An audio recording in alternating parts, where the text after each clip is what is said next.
Hi everyone, and welcome back to Be Brave, Be You. With me is another brave SHERO, Ms. Delia Ramirez. Ms. Delia Ramirez, two interesting facts, right? We were born on the same day, June 2nd. Yay! And, Geminis. Yes, Geminis. Woo! And we were also part of the Latina Leadership Circle. I think it was about, 3-4 years ago or more? Maybe a little bit more. A Maybe little about bit 4 or more? 5 years ago, yeah. Okay, yeah. So we have some history. We have some history, yes, definitely. So I thought about Miss Delia. Given it's March, it's Women's History Month, and who better than to have someone like you that has gone through several struggles in your life, but you've been an activist at heart, making change, real change within the community. And that's why I wanted to showcase you. So welcome. Thank you. Thank you, Lisa. I really appreciate it. So tell me a little bit about, how you began campaigning. How did you land to be the first Guatemalan American legislator in the Illinois Congress? In the Assembly. Yeah, in General Assembly. Yeah. Like, how did you land to become to that point? Like, what did you go through? I mean, I gotta say, if I had to summarize how I got to become the first Guatemalan American in the state legislature here as a Latina, as a woman from Humboldt Park. In some ways, Lisba, it's because of all the women who believed in me, even in times where I didn't believe in me. I think that there's this notion that in order for you to be in any leadership position, you have it all covered, you know everything, you feel comfortable. It is the perfect timing. And truthfully, there's never such thing as perfect timing for anything. Certainly not to run for office in an open seat that became open just like that. While I was helping to develop a social justice organization statewide, working on criminal justice reform and education and policing, there was 1,000 reasons why I was like, no, not me. And I think that I want to be very honest to say that we all have insecurities, and running for office makes you be confronted with every one of them. I think one of the things you talk about is being uncomfortable. Yes. I'm always uncomfortable. Running for office takes the being uncomfortable from right here to the extreme. If there was like a spectrum, I'm over the spectrum of being uncomfortable. But it was about 35 people who asked me to run, and I said no to all of them for about 3 months before I finally said yes. Okay. What made you say yes? I've lived in this community my entire life. I have seen people, sometimes that look like me, running for office and serving, who are more worried about looking good or warming a seat than they are about remembering where they come from. I ran a social service agency working with women and children and families and individuals experiencing homelessness, and how much we have to fight just to get a little bit of support to make the difference. I've seen just a change in the community in Humboldt Park and the displacement and schools shutting down because families are moving and those coming in are not putting their kids in these schools. And I was just talking to someone else about that, and so there is some displacement that's happening, right? Significant. And you could tell by the news that come out. I think at one point they were trying to displace the Puerto Rican symbol or flag on Division Street. Yeah. So born here my whole life, ran a social service agency, and then I started doing advocacy work. I kept saying, we need someone to run, but not me. I'm just not ready. I'm not a lawyer. I don't have a master's degree. I'm not poised enough. I don't have the money to run. Where do I come up with $300,000 to run for office? There are other women that are running. Maybe they'll be fine. And then someone said to me, Delia, ask yourself, if you care deeply about your community, you want to make sure that schools are fully funded, that there's health care for all, that there's a voice that's authentic, that's not fake. Where do you have the most power and authority to make the most difference? Is it in your current position? Is it being an organizer in the community? Or is it running for office and winning? And so I think that question was something I wrestled with for a long time. I was going through a divorce. I was going from 2 incomes to 1 income. I was told, you want to run for office, you have to quit your job. I had to think about, what does it look like to put everything on the line so that my community has adequate representation? Can I quit my job? Can I work through this divorce? Can you raise the money? Can I raise the money? Where will the money come from? Can I deal with the attacks that will come from the dirty tricks that others will put out there? 11 negative mailers against me. How will my family deal with people trying to attack my character? I have a good reputation. I've worked so hard for it. Someone will say lies about me. How do I deal with that while still running for office, while staying positive? These were all the questions I had to ask myself. But then I also had to ask, how badly do you want to make sure that the next person in this position is someone from the community who will fight, literally fight for the policy change we need, so that little girls like me who never thought they could be in leadership can be in leadership and see themselves also there. Yeah, that makes a lot of sense. So once you started campaigning, tell me a little bit about that, because you started, it was all grassroots campaigning, right? Yeah. To raise the money, to fund the volunteers. How did that take a toll on you? And how did that affect you? Because I know you were going through a couple of things that you mentioned. How did you kind of jump, I guess, over that fence and really get to the position that you are right now? I think the first part of it is to say that up until December, I started campaigning really June-ish, August was when I launched. I was still working full-time. I was a deputy director of Community Renewal Society, the largest faith-based social justice organization in the state of Illinois. I was overseeing strategic planning, a policy director, a director of organizing, a director of fundraising. I was doing all of that in the morning, during the day, and then I had to run at 4:30, leave the office when I could. And that was going from 90 hours working there to now working 45 hours with them and 45, 50 hours campaigning. To get to a door, to knock on doors, and do it again and again and again. And for how long was that? I did that from June to December 31st for 6 months. And on December 31st, I lost all health benefits. I left my job, and I saved just enough to get me 3 months, so my mortgage was paid for. But as I'm knocking on doors, I knew that I may not win. I will not go back to that organization. But these are the kind of sacrifices and the ways that are being uncomfortable that one must take and do in order to do the things we want for our community. It's about being bold. Yeah. So I'll tell you what I went through. I went through the most challenging times, also the most inspiring. I was literally surrounded by a village of people, African American, Latino, Asian, and white, who I tell you that at times believed in me and believed in what we were building more than I even believed. There were days that I have rheumatoid arthritis. I was not on medication. I physically thought I couldn't knock on the door. And someone would come in with oil. Someone would come in with coffee, with water, and remind me, this is bigger than you, bigger than me. We are building something that is going to outlast you forever. And I think that inspiration, my campaign manager, working as a single mother, really hard, coming from the south side to the northwest side, because I wanted women to run my campaign. I wanted it to be women that people didn't believe in fundraising for me or running field.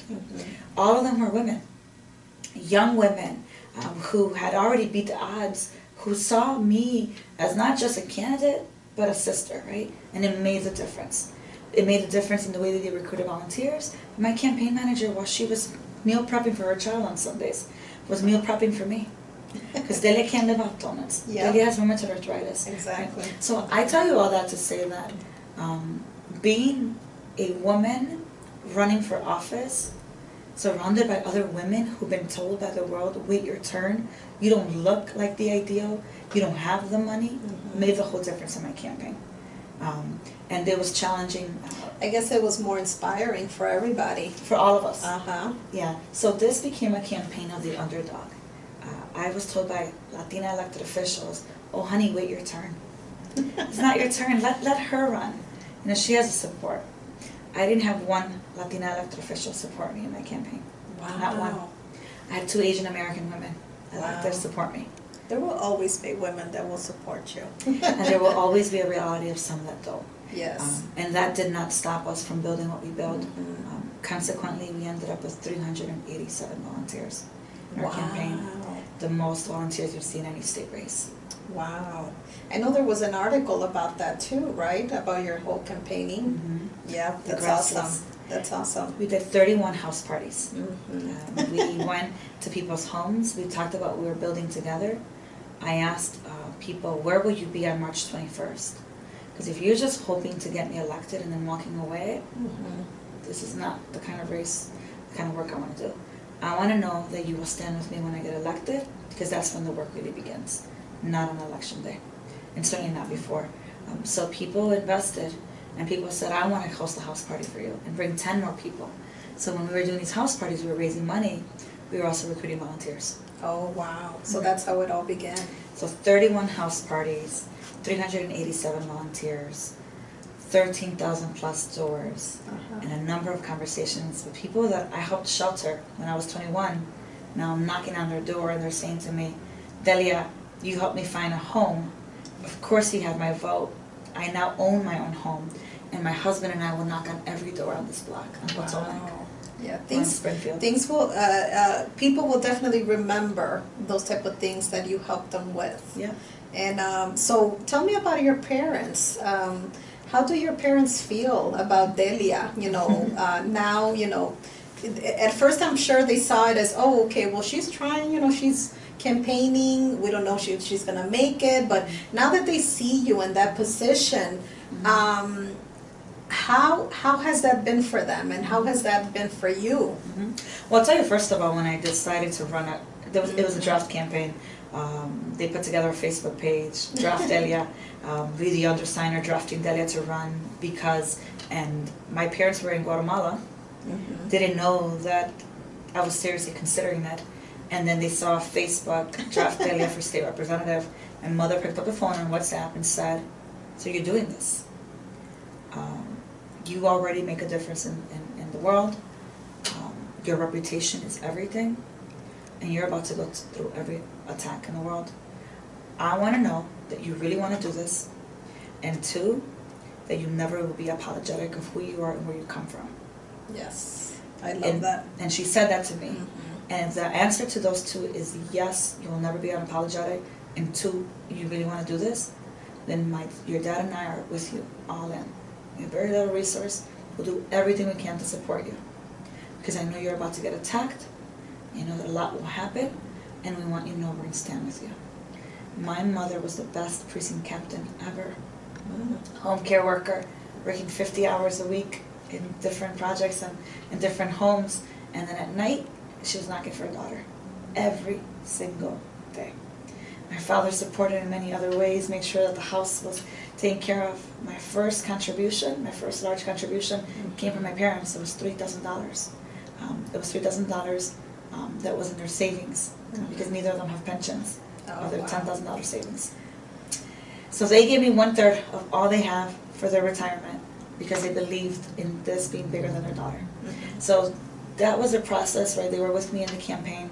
I took that very seriously. Like, that was $2,000 to help my parents bury them one day. Right? Yeah. They certainly don't have much money. But the second part is when their daughter won. Right? I think first is fear. Fear that my daughter won't be able to do everything that we need her to do, and people will misunderstand that. Fear that there will be people that will come to my daughter, and not because they care, respect, or want to help her, but because they want to bring her down or compromise her. Okay? So I think there's fear. Yeah, absolutely. But it's there's going also pride. beyond the fear. Yep. And then it's pride. Yes. My daughter gets to fight for the issues that are impacting our communities everywhere. My mother called me last week and said that you're going to be in the Guatemalan newspaper. You're going to be in the front cover, and they're sending us a copy of the newspaper and the magazine. And you are inspiring girls in Guatemala who have never left that country and never thought they could ever make a difference in their own village. To say that if the daughter of Guatemalan immigrants from this village can become a state rep, so can we. Awesome, Yeah. awesome. So you said right at the brink of when you were ending your job, you were able to pay off your mortgage. You said, right? I put a little money in savings to be able to Okay. have enough for mortgage. I couldn't have a car. Actually, my car burned down on January 1st. While I was driving, the car went up in flames. So it literally went up in flames. Someone stopped me and said, waved me down while I was with my sister and her baby. So the car burned down. Thankfully, the insurance covered it, and I no longer had a car payment. It also meant I'm unemployed. I can't even afford health insurance, let alone car payment. Yes. So, Liba, one of the things I want to make sure that I reiterate is that this uncomfortable, bold person that you see here is only bold and uncomfortable because I'm literally surrounded by bold and uncomfortable women who lift me up every single day. Yes. There were people, my mom said, use my car. Other people will pick you up, will drop you off. You don't have a car. So do you still have a home? Yes, I still have You my still home. have your I have home, my okay. home. I was unemployed for almost a year. I did a little bit of contract work until I started in January. But I know what it's like to be from paycheck to paycheck. When I'm fighting for homeless prevention, when I'm fighting for lifting the wages, I personally know what that's like. When I know what it's like to need mental health services and not have them, right? And talk about creating mandates and access to resources in mental health as a legislator, I know what it's like because I've been there. And that's what you mean by your campaign. You're rooted, you know, because you're rooted in all these issues and you're rooted within the community. Now, you still live in your community, right? I live on the same block I grew up in. Wow. So I live two doors down from my parents, and I've lived on the block since I was 7 years old. Wow. And when I was knocking on doors, I knocked on my 3rd grade teacher's door that was next door to the elementary school I grew up in. So when we talk about rooted, I'm rooted in this community, and therefore I'm able to speak to the issues that impacted. I've ran a social service agency. At 21, I took over an organization that was falling apart. I had a good community around me that said, we are not those that see the impossible, we see the possible. Let's build that organization. How did you land at 21 years old? How did that happen? I started working there when I was 17. Oh, okay. So you started working there very young. You started just My kind of senior doing year a in little high bit of school. everything? And I would always ask questions. Okay. Why is it that we're not doing more? Why is it that the men in the homeless shelter tell me in June, see you in October? Do they not, because it was a temporary, like, seasonal shelter, do they believe they're going to be homeless in October and that's why they're telling me that? What are we doing? I always ask, can we do more? Yeah. That sense that we have at the age of 2, that we ask, but why, Mommy? Why can't I touch the stove, Mommy? Why can't I do this? Why? I've never stopped asking the whys. Consequently put me in positions of having to respond to those whys. So at 17, I started as a part-time office clerk, managing the mail of people experiencing homelessness and reports. I'd tell the case manager, do you need help? Do you want me to Google if there's anything we can do for them? I'd sit there with a man that was 3 times my age, talking about the world, injustice, losing his home, his family. I couldn't help him, but I could listen. At 18, I became a case manager when I went off to college. At 19, a program coordinator. At 20, the program director, and at 21, the executive director. Wow.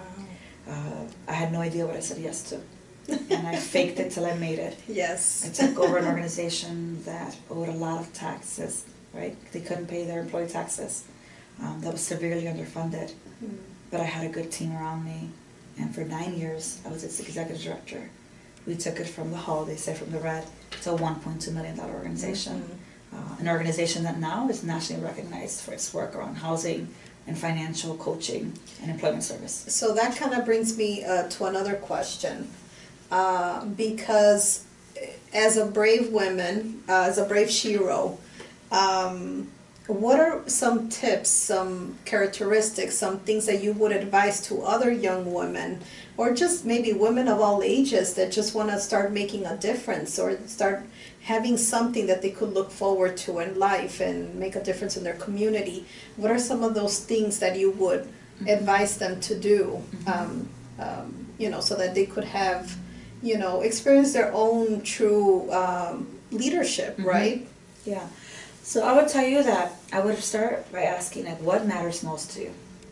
Some of us, the trauma we've experienced in life informs what we want to fight for most. I am a survivor of sexual abuse, a child sexual abuse. Okay. For years, I thought I wasn't worthy. Mm-hmm. I hated my body. I hated who I was. I didn't want to be seen. People see me now and think of, you're so strong, you walk into a room and you have presence. But they don't see all the... They don't see all the things. And also they don't see the things that we're still struggling with, right? Mm-hmm. I'm not having access to therapy and mental health, and coming from a household that immigrant parents that didn't have the space to say, we're going to send our daughter to supports or clinical counseling. I lived in silence for 21 years so that my parents wouldn't take the breath of blame for what my uncle did. Right? But that meant that I was already 26, executive director of this organization, living in silence for what had happened to me. So what I ended up doing when this happened to me, at the age of 7, I became really worried about taking care of other children. Even at 7, I wanted to take care of other people. And so when my parents started volunteering in this organization my church started, I just knew I wanted to help people. So I started volunteering at the shelter, the domestic violence shelter, and I kept asking questions. That's how I was able to begin serving. Okay. I tell people that if you really want to make a difference, ask yourself, where do you see yourself having the most power and authority to help? And oftentimes it's volunteering. Find a place, right, that helps young women, or if it's going to be a shelter, if it's a substance abuse program, an after-school program. If you want to help people learn how to manage their money, there are a number of organizations that are desperately looking for volunteers. Start volunteering. Okay. And the second piece of that is keep asking questions and know your self-worth. And there's a young woman that is always watching. The final part for me, and this is after you've done the volunteer, is who do you mentor and support? Who are you investing in? Because if we're only investing in ourselves to look good, how is that different from the world that we want to have and the world that we currently have, right? Exactly. So I think those are all things that I would say, tips. Look for places. I'm looking for fellows. I'm looking for community fellows. I made a commitment that when I got elected, I would have at least 4 other women get elected. That's meant time. That's also meant money. Yes. So I think that's the kind of stuff that you have to do. Find women who have gone through what you've gone through and ask them, how do you manage? How have you found your way of being brave and courageous and loving? And don't be afraid to ask for mentoring. That makes a lot of sense. So how can we become more involved? How can we help out in our community? And what would you say to those individuals that are saying, well, I don't have the time, maybe I'm just getting by, paycheck to paycheck. What would you say to those community, individuals that are wanting to help, maybe have it in their heart, but are maybe just not, bold enough, I guess, to take the time, sacrifice, and really follow through in making an impact in the community? I'd say the first thing I'd say to you is we need to be taking care of ourselves in order to be able to take care of others. And when I'm telling you that, I'm trying to tell myself that 100 times in my head, so I'm reminded of this every day. Yes. Because we can only do as much as our body, mind, and heart allows.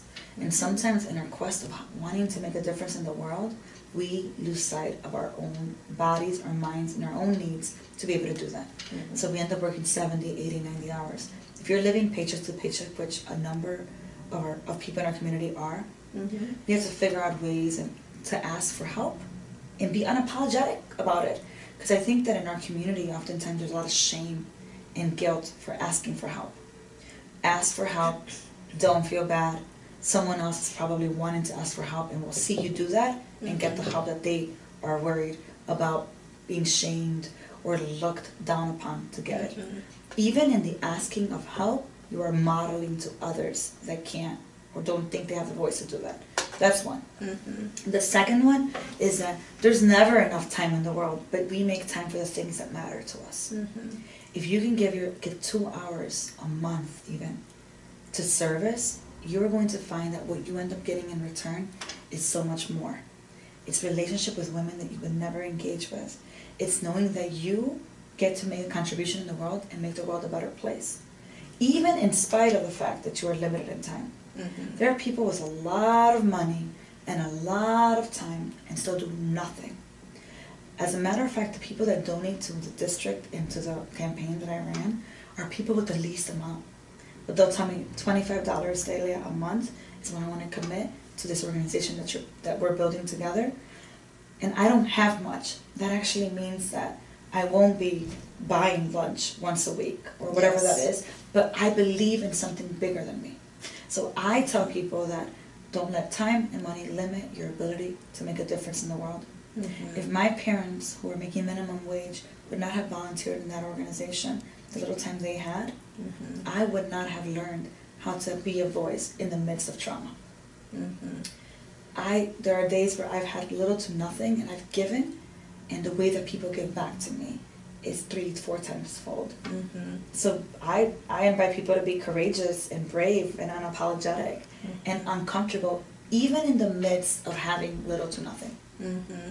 And so how can people get involved in the community? Like, what suggestions can you give to them? Mm-hmm. Even myself, like, how can I become, a constituent, a voice in the community? Like, should they go to their alderman, mm-hmm. question what's going on, or what tips can you, offer? So first is like, what mm-hmm. do you want to do? Mm-hmm. So what do you care about? Mm-hmm. Right.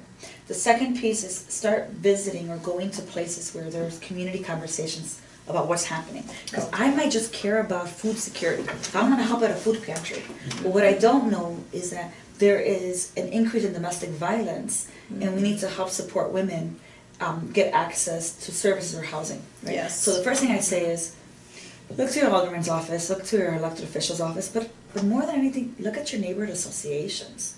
Because they're sometimes more in tune with what's happening because they're closer to the neighborhood work. Mm-hmm. Visit one of them.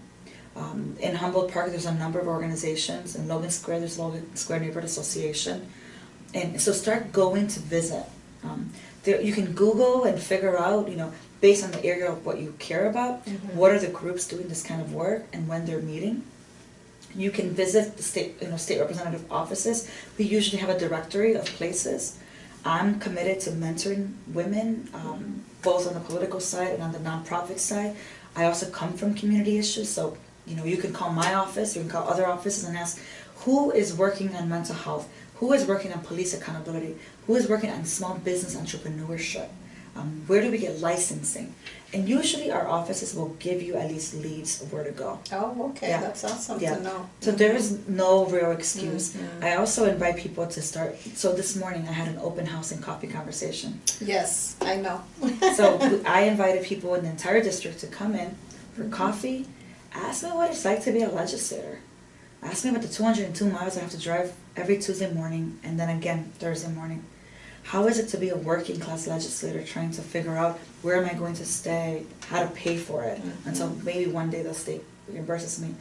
Ask me about who I am as a person mm-hmm. and also who I am as a legislator.